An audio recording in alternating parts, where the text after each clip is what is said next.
চুম্বক গাছের দিকে খেয়াল করবে না, গাছ চুম্বকের দিকে খেয়াল করবে না, কারণ দুইজনের সাথে কোনো মিলমিশ নাই। লোহা হয়ে যাও, লোহা হয়ে পেরেক হয়ে মাজারে যাও, যদি চুম্বকের আকর্ষণ না হয় তো দাওয়াতের কাজ ছেড়ে দেব, দাওয়াতের কাজ ছেড়ে দেব। কেন? কারণ আল্লাহর ওয়ালিরা, আল্লাহর সাথে তাদের একটা কানেকশন হয়। কি হয়? রপ্ত। রপ্ত কিভাবে হয়? আপনি মোবাইল, এখানে আমার বন্ধু থাকে ইংল্যান্ডে, ইংল্যান্ডের বন্ধু আমার মোবাইলে ফোন দিয়েছে, কোনো তার নাই কিন্তু একটা রপ্ত আছে, একটা রপ্ত আছে, দেখা যায় না, কানেকশন।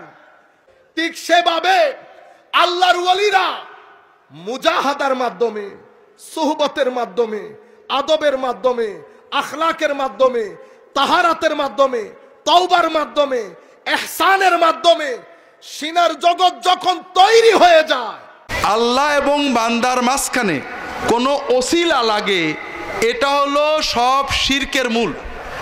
তাহলে পীরকে আল্লাহ এবং বান্দার মাঝখানে মধ্যস্থ মনে করা, এটা হলো শিরক, এবং এইটাই হলো দুনিয়ার বড় শিরক। এইটা না বললে আপনারা বুঝবেন না। আমরা কি বলি?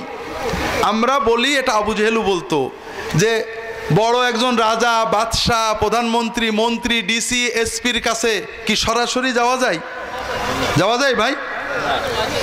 মাধ্যম লাগে। তাহলে আল্লাহর কাছে কি সরাসরি যাওয়া যায়? আল্লাহর কাছেও তো মাধ্যম লাগবে। জি।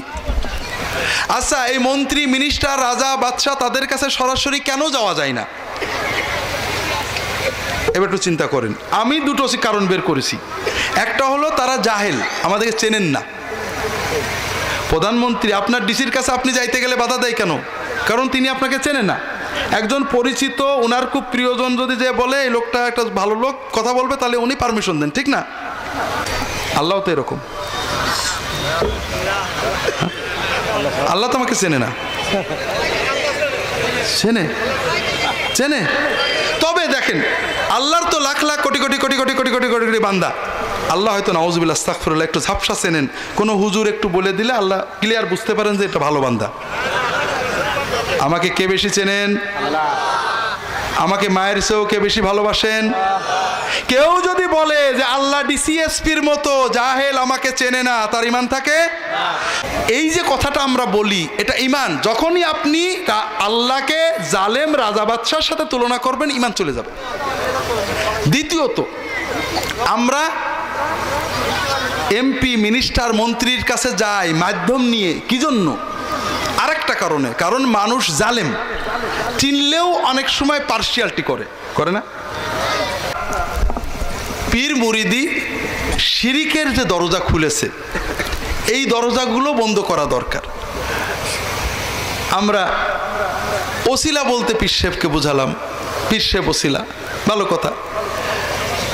আমরা দিনের ভিতরে 5 বার আজানের পরে ওসিলা চাই নবীর জন্য, ঠিক না? আতে মোহাম্মদানিল ওসিলা, আল্লাহ মোহাম্মদকে ওসিলা দান করো, ঠিক না? ওসিলা মানে পীর সাহেব। তাহলে এই দোয়াটার অর্থ কি? আল্লাহ মোহাম্মদ সাল্লাল্লাহু আলাইহি ওয়াসাল্লামকে একজন হক্কানি পীর দান করো, ওনার একজন পীর দরকার। ঠিক আছে তো? ঠিক আছে, নবীজির পীরের দরকার আছে। তাহলে ওসিলা মানে পীর, কথাটা গলত হয়ে গেল না? ওসিলা মানে মাধ্যম।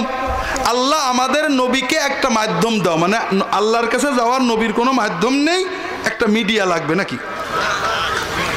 ওসিলা মানে মাধ্যম, এটা হলো অনেক শিরকের মূল।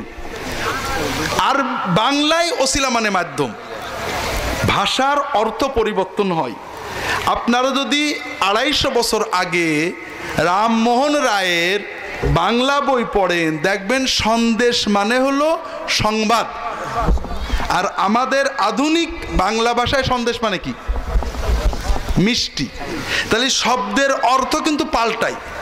ওসিলা শব্দের আরবি অর্থ, কোরআন এবং হাদিসের অর্থ হলো নৈকট্য। ওসিলা মানে কি? এইবার দেখেন মিলে গেছে। আল্লাহ আমাদের নবীকে তোমার নৈকট্য দাও, তোমার সবচেয়ে নিকটবর্তী বানাও, অর্থ শর্তটা মেলেনি। তাহলে ওসিলা মানে কি? ওসিলা মানে মাধ্যম না। ওসিলা মানে কি? আপনি আল্লাহর পথে যাওয়ার জন্য, নেক আমল শেখার জন্য যখন কোনো পীর, মুত্তাকি, আলেম, ইমামের কাছে যাবেন, আপনার এই যাওয়াটা কিন্তু ওসিলা, মানে এটা নেক আমল। কথা বলছেন? কিন্তু কোনো ব্যক্তি আপনার মাধ্যম হতে পারে, এই চিন্তা করলেই ঈমান চলে যাবে। কথা বোঝেননি? মাধ্যম লাগে শেখার জন্য। কথা বোঝেননি? আমরা অবশ্যই আলেমদের কাছে যাব, পীর মাশায়েখের কাছে যাব, হুজুরদের কাছে যাব শিখতে, কিন্তু চাওয়া পাওয়া আল্লাহ এবং বান্দার মাঝখানে দোয়া ইবাদতের জন্য কোনো মিডিয়া লাগে, এরকম চিন্তা করলেই ঈমান চলে যাবে।